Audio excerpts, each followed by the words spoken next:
Welcome to the Giants Huddle podcast, brought to you by Citizens, the official bank of the New York Giants. Well, here we go. Week 1 of the NFL season has arrived, and the Giants will renew their rivalry with the Cowboys right off the bat this weekend at MetLife Stadium on Sunday Night Football on NBC. And to delve into the storyline surrounding this matchup, we're now joined by a man you'll see on NBC's Football Night in America leading up to the game, three-time Super Bowl champ who played 13 seasons, 2010 to 2022 with the Patriots as a defensive back, none other than Devin McCourty. Devin, you got Lance Meadow here on Giants.com. Greatly appreciate the time. Hope all is well. How's everything on your end? Everything's good, man. Enjoying retirement, enjoying the new gig at NBC, getting to know the crew. So it's been a lot of fun. Well, let me be the first to welcome you to the broadcasting industry as you make the transition. That is very nice to see and hear. And let's start with this matchup, Devin, from a big picture perspective. You have two teams from the NFC East that are rivals, and they're both coming off playoff appearances and seasons where they made it to the divisional round. So when you hone in on what exactly you're looking for from each side of this equation, what would be the two biggest storylines? For one, I think you're talking about opening week. So some variables, some changes that happen. But I think for the Giants side is, what is that Daniel Jones to Darren Waller connection? Is that going to be the connection that really takes this team over the top of not just coming in and winning one playoff game, but possibly winning a division and going in there with home field advantage and playing from that point in the playoffs? And then for the Cowboys, is this the year, right? It's Jerry Jones, it's the Cowboys, it's all of the hoopla, America's team. Is this finally the year that you don't just get to the playoffs, but you're back as a Super Bowl contender? And I think those are the heavy storylines coming in for both these teams this season. But, you know, it's all interesting because you come in with so much energy, and it really comes down to just one week one game when you boil it down to the simplest form. And that's a fair point. You don't want to make it so big, but you also have to come to the realization, Devin, that it's a division game. And, you know, that carries a little bit more weight. I'm curious, did you like opening the season against a division rival, or did you prefer to maybe wait 4 or 5 weeks into the season as you and your teammates gain a little bit more chemistry? I liked it. I liked it from the standpoint of week one has so many variables. Like I said before, it always came down to adjustments in the first quarter, the second quarter, halftime. Like, you were always trying to figure out, like, all right, what is this team doing next? But your division opponent was a team usually you played year after year after year. Any change they had, you were always up to date. You paid attention closely to it. So I always felt like you had a little bit of an advantage going against a division opponent because you were just so familiar with them. Sometimes you open up with somebody in a whole different conference and you have to study. I'm watching preseason games. I'm watching this offensive coordinator 3 years ago. So you just had so many things going on, so many moving parts. Division opponent kind of settled that down. You were able to just play football a little bit. Now, speaking of familiarity, from the Giants' perspective, they bring back the same coaching staff. They have the same offensive coordinator, the same defensive coordinator, and clearly, as I mentioned off the top, exceeded expectations, I think, by many last season. From a defensive side of things, with Wink Martindale bringing over a lot of the same personnel, Devin, how much does that help? Meaning, how much can that unit grow this season, knowing that they're not learning everything from scratch? Oh, I think that's a huge plus for them. You know, when I went to Giants practice, I've developed a relationship with Xavier McKinney, and I was asking him, man, like, how's camp going? How you feeling? He just said, I feel so much better this year going into year 2 in this defense. Because I think for every competitor, every guy in a defense or an offense, yes, you learn how the offense or defense works. So for the Giants in this case, last year they've learned how it works. They learned by the book. This is what I do. This motion comes here. This guideline's here. This is what I do. But I think you start talking about year 2 in a defense, you start saying, like, all right, this is what I'm supposed to do. But if I do this now, I gain a little bit of an edge. They don't know that I can do this. They don't know about this adjustment. So I think for those guys, they're now going into that realm in the in the defense of, hey, we can now take ownership of this defense and not just do what Wink says, but we can find our own little wrinkles that'll take this defense to a whole nother level. And that's what I'm looking forward to seeing with this Giants defense this year.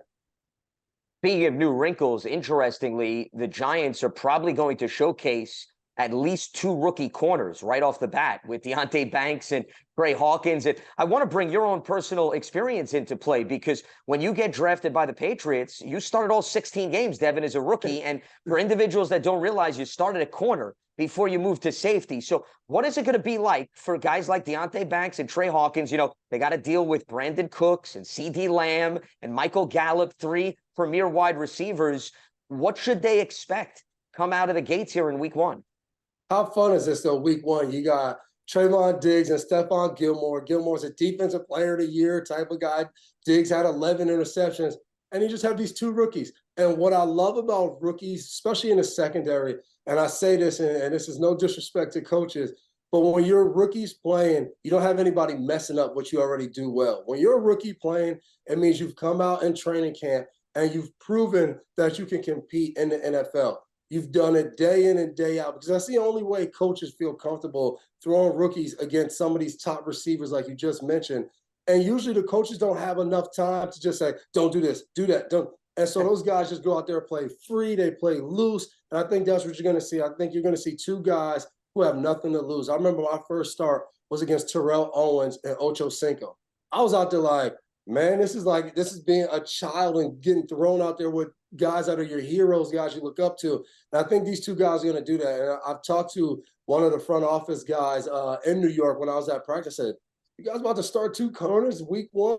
He said, man, these guys have been lights out. They don't blink. They just go out there and they play ball. And I'm happy to see that, primetime game, going out there, and they're just going to let it hang loose and have fun. And I think it's going to be a competitive game, and those guys are going to go out there and do, I think, a little bit of what they've done all training camp. But they'll have some introductory to the NFL moments. But that's what all rookies, and you live through that and you get better. Sure. Now, speaking of those introductory moments, they've had some preseason reps. Like you said, they've had a few months being within the system. But what was the biggest transition, Devin? You mentioned the big lights going up against Terrell Owens and Chad Ochocinco, but is it the speed that they're going to see? Because regular season football, as you can attest to, much different than preseason football. If you can narrow down to maybe one element from an X's and O's standpoint, what do you think the biggest jump will be? For them, it'll be consistency. I think you understand the speed of the game. You're in practice. You're doing different things. But this is the first time where you're going to guard a guy like CeeDee Lamb. You're going to get a pass breakup. You're going to have an incomplete pass. And then you're like, man, they're throwing to this guy again and again and again. And that's the difference in the NFL. They understand matchups. They understand getting guys where they want them to be. So you're moving, you're thinking, and now you have to show up each time they come your way. It might be a pass play. Then it might be they block down on the edge and they leave the running back one-on-one with just you. And that's what they're going to do maybe in the first quarter, then come back in the second quarter, then three times in the third. Like, it's over and over again how they attack you, and you have to show up for your defense every single time because one bad play, one play where you're a little tired or, your footwork's a little bad, you get exploited in the NFL. And I think that'll be the lesson they learned. So far, they probably played a quarter here. They played two quarters. They haven't played that full 60 minutes of a game where you have to, your mental capacity has to be on the whole time. And I think this will be the first time that they go in live action for 4 quarters. And it'll just be new. It doesn't mean it'll be bad. It'll be new for them. You're ready for a change. Payday comes early with Citizens, so go to that retreat. New you moves to the country. Now you're raising goats and launching a lifestyle brand. Are you ready for all that life brings? Now, the best way to help a young secondary is a strong pass rush up front. And Devin, when you look at the Giants-Cowboys, and I'll even throw the Eagles in here last season, there was a noticeable differential in the trenches on the offensive front and the defensive front between where the Giants were versus where the Cowboys and the Eagles were. Based on what the Giants did this offseason, how much do you think they could close this gap as they get a first test right here against a Dallas team that beat them twice last season? I think it's what you mentioned earlier about the defense. It's another year. I think as you go out there and you're in an offense and you're trying to figure out what you need to do, especially up front when, you have protection issues, you got to block this guy, you got to block a guy like Micah Parsons, and you're like, all right, we're going to always double him. We're going to bring the backup and chip him. But we have Saquon Barkley in the backfield, so we want to get him out. So we're going to do, like, you have so many moving parts in that offense. But now you come back and Daniel Jones is like, all right, I understand the issues that this defense has, but now I understand more about the tools that I have to fix those problems. And I think that is what it comes down to. You have a guy like Brian Daboll, who is a great offensive mind, and he knows how to do things with Mike Kafka on the sideline.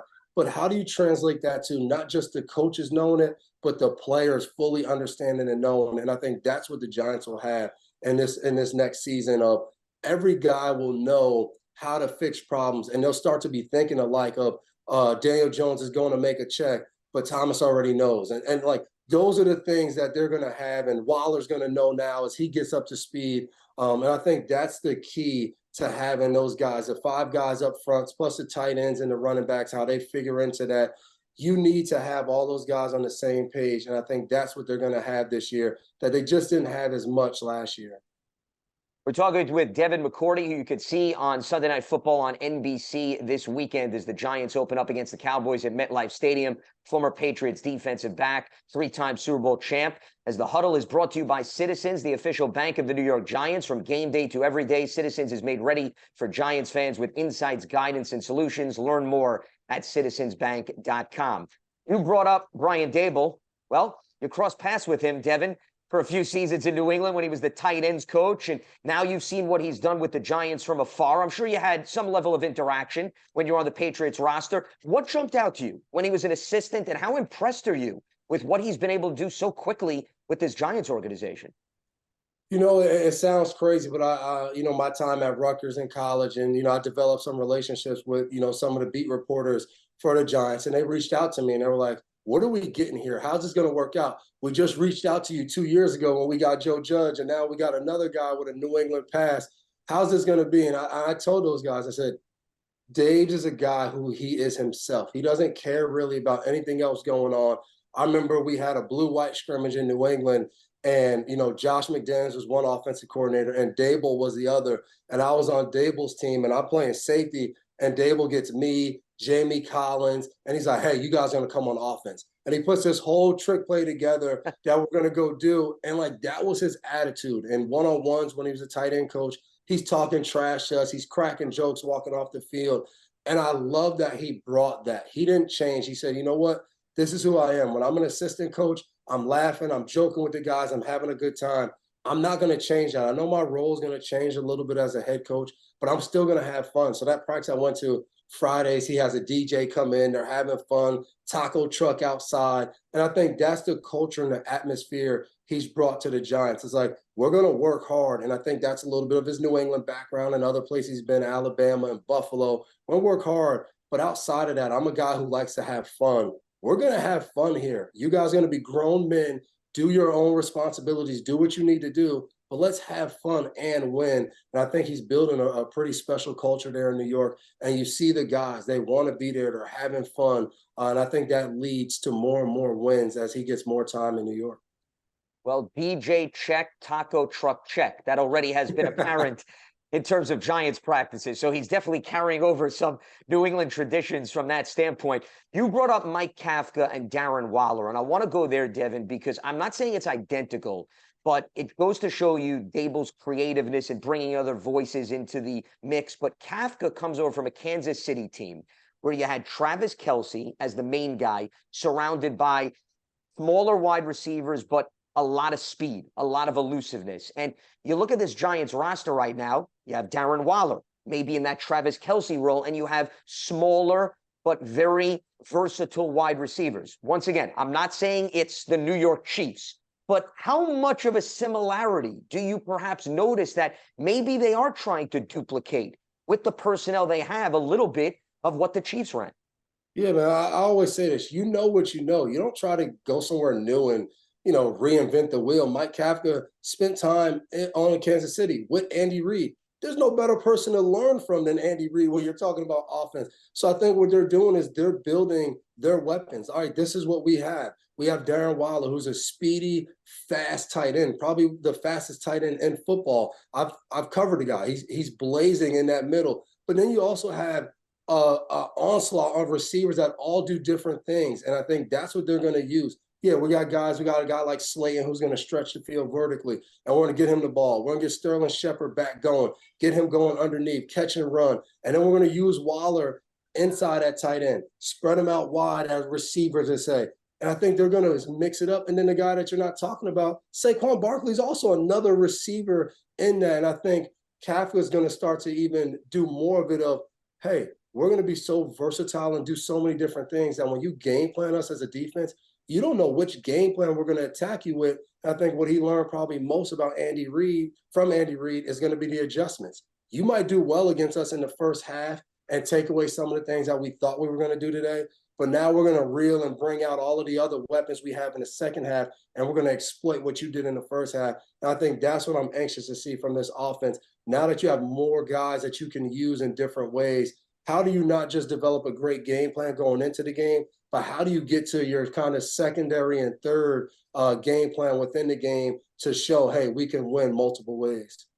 Yeah, because they certainly have the ability to spread the wealth, to your point. Very similar to what we saw with Kansas City, where sometimes you saw McCole Hardman go off, and it wasn't necessarily Tyreek Hill and Travis Kelce. Now, I want to piggyback off of your point about Darren Waller, because once again, you said you lined up against him. Actually, I went back to the archives. I want to commend you, Devin. You did a pretty good job against him in 2020 and 2022 when you played the Raiders. But in all seriousness, from Dan Quinn's standpoint, the Dallas Cowboys defensive coordinator, they had Daniel Bellinger, the Giants, last season, and he had a very productive rookie year. How does he start to change his philosophy here in week one in his approach to this Giants offense now that Darren Waller is on the field, which really is a new wrinkle that the Giants did not offer last season? Yeah, and I think one of the biggest differences, really, the Giants they were a one tight end set, with Bellinger in there. That was their guy. So you knew coming in, like, all right, we're not really going to see two tight end sets that much. Now you have two tight ends in there. Are we going to see two tight end sets where they line up with both tight ends on the same side and give us this kind of heavy run look? Or is it going to be two tight end sets that look like three receivers with Waller out wide? And now at the game plan, do I bring an extra DB in? Do I bring an extra linebacker in? How do I want to kind of play this and defend this as a defense? Are we going to see more run game? We know Waller's not, the really tight end blocker to say, but we put him in there and block a little bit and we give the ball to the guy in the back. Saquon Barkley, he might not need perfect blocking. So how are we going to hold up against the running game and the passing game? I think now that's something Dan Quinn's going to have to see. And now we talk about week one. There's not much footage of this in the preseason of how they're going to attack you. So now the Cowboys are going to have to be ready to adjust. If they do get more tight end looks than two tight end looks than they thought, or maybe they don't, they get Waller in there, then Barron, they go back and forth. So they'll have to figure that out as the game kind of unfolds. Speaking of the offensive side of the ball and how the Cowboys will react, Daniel Jones coming off a solid campaign. He cut down his turnovers. He stayed healthy. And I think there's a lot of encouraging signs with respect to the Giants offense. How much, Devin, based on what he did last season and the weaponry that was added? And I really want you to take us behind the scenes as a defensive-minded player who's now going to study up on Daniel Jones. How much does your perception change of the Giants quarterback based on what you saw him do last season? Or does it really not, you think, register that much differently in the minds of the Dallas Cowboys this season, considering they've seen him up close and personal already? Yeah, I don't know how much it changes from last year, but I think the previous years, we didn't know who Daniel Jones was because Daniel Jones was trying to figure out because he had all these different offensive coordinators coming in. He had so many people telling him different things. I think last year with Daboll coming in there, and then when you look at Daniel Jones, and I'm not saying he's exactly the same as Josh Allen, but when you look at Daniel Jones and you look at Josh Allen, and you put Brian Daboll in the middle of it, you had a guy in Buffalo that I saw a lot, and Josh Allen, who is very raw, a lot of skill sets and tools that not many quarterbacks had. But he had to kind of bring it all together, kind of get the mental aspect of playing quarterback. And then you take Daniel Jones, who had a lot going on, different tools that we didn't get to fully see. And then he has a guy like Brian Daboll come in, calm it down and say, hey, look, this is how we want to play. And I think people saw last year like, oh, man, you turn on that playoff game, he's running, he's throwing, he's doing so many different things to win a ball game. And I think that's what we're going to see. Now Daniel Jones is still going to have the capability to tuck the ball and run and maybe some design QB runs here and there. But now he's going to have so many different weapons inside of the field outside the field, at running back position. He's going to be able to do so many different things with Daboll and Kafka in his ear. He's going to start to learn like, hey, I can do these different things, but maybe with 4 minutes to go in the fourth quarter, that's my time to do different things. It's my time to tuck the ball and run and add that 11th weapon to this offense of my legs. Like he's going to start to establish and see, all right, I can start to take complete control of not just this offense, but I can take over a game when it matters the most. And I think that's the evolution and the next step for Daniel Jones this year. You love turf. You're good at it. So you start a turf biz. Business grows, your savings grow. Become the most celebrated name in turf. Are you ready for all that life brings? And that could come out to be beneficial when you're going up against DeMarcus Lawrence and Micah Parsons, and you're trying to keep those two guys off guard. You want them to be running east and west and north and south. As this is the Giants Huddle podcast with former Patriots defensive back, three-time Super Bowl champ Devin McCourty. A reminder, Giants fans love a winner, and it's why they love Citizens, named a 2022 Best Bank in the U.S. by The Banker as the official bank of the Giants and sponsor of the Huddle. Citizens is made ready for fans of Big Blue. Learn more at citizensbank.com. From the Cowboys' perspective, Devin, they're bringing back their core, but Kellen Moore is no longer there. He's now the offensive coordinator for the Chargers. Mike McCarthy is going to take over play calling for the first time since 2018 when he was with the Packers, and he brings in Brian Schottenheimer. How much do you think this Cowboys offense could potentially change and evolve with McCarthy back at the controls this season? That's what we all want to see. And I know it didn't go perfect for the Cowboys in the playoffs. But when you look at the Cowboys team, over the last couple of years under Kellen Moore, that offense, you don't really walk away and say, hey, man, Kellen Moore and that offense is the problem. Like, they put up great numbers. They've been one of the top offenses in the league year in and year out. So I think one of the hard things for this team is going to be all the pressure is on the offense. You got rid of a guy basically because you said he's no good. And now you have to show why he was no good. You have to come out and be a top 5 offense. You have to come out and produce. And then eventually you have to go win playoff games, which puts so much pressure week in and week out on McCarthy and that offense because the standard is still so high. So I'm really anxious to see. I don't know what makes this offense different. I don't know what the play. Do they run the ball more? Is that what they felt like they were missing? Let's run more.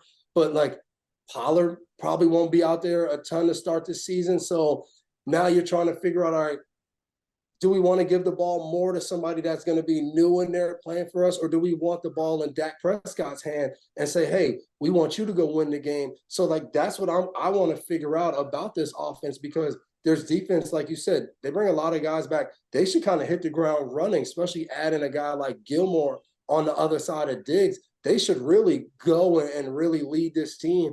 But it's America's team. If it doesn't go well week 1 on the offense and then it kind of dribbles into week 2 and 3, that's going to be the talk. And I think that really could derail that team because anytime they get a lot of media hype or negative talks, I feel like it impacts that team more than any other team in the NFL because of, Jerry Jones and ownership. Just so much history goes into that team that it makes it tough for them to kind of go out there and be successful on Sunday. Drama never lacking when it comes to the National Football League. There's no doubt about that. To emphasize, though, a point that you brought up, I agree with you, Devin. Mike McCarthy's come out and he said they want to run the ball more, but given Tony Pollard's injury and also going back to what we were talking about, if the Giants are going to throw out 2 rookie corners, I would think, Devin, right, from an offensive standpoint, you want to keep the ball in Dak's hands and you want to test that Giants secondary right away here in week 1. Yeah, you got to see what's going on out there, right? And I know guys like Sauce Gardner and Stingley a year ago were rookies, and Sauce Gardner ends up, being a great corner in year 1. But you still, when you played the Jets, you had to, start the season. We got to see what Sauce is really about. It's the same thing with the Giants. Banks has been really good. Hawkins has been good. But we got, as a Cowboys team, I think we got to come in and say, we got a veteran in Brandon Cooks. We got a veteran in CeeDee Lamb. We got Gallup. We got guys who are proven players in the NFL going against rookies. We got to try to throw the ball and take advantage and figure out like what's really out there.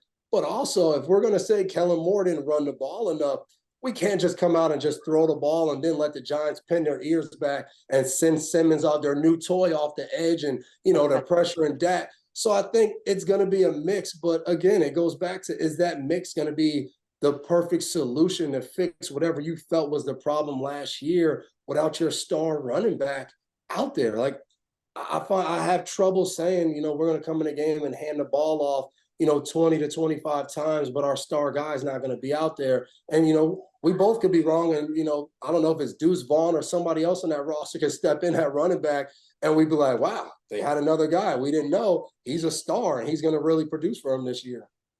There could always be some tricks up the sleeves of various teams, especially since, like you said, it's the land of the unknown here in week one. There's a lot of newness, even though there's continuity with respect to both of the teams. I'm glad, Devin, you brought up Isaiah Simmons, because I'm very interested to get your perspective, given you played corner and safety throughout your career. And Isaiah Simmons, still a very intriguing player in terms of where he was drafted and the fact that he was a late addition to this Giants roster. And we saw some flashes in the last preseason game against the Jets.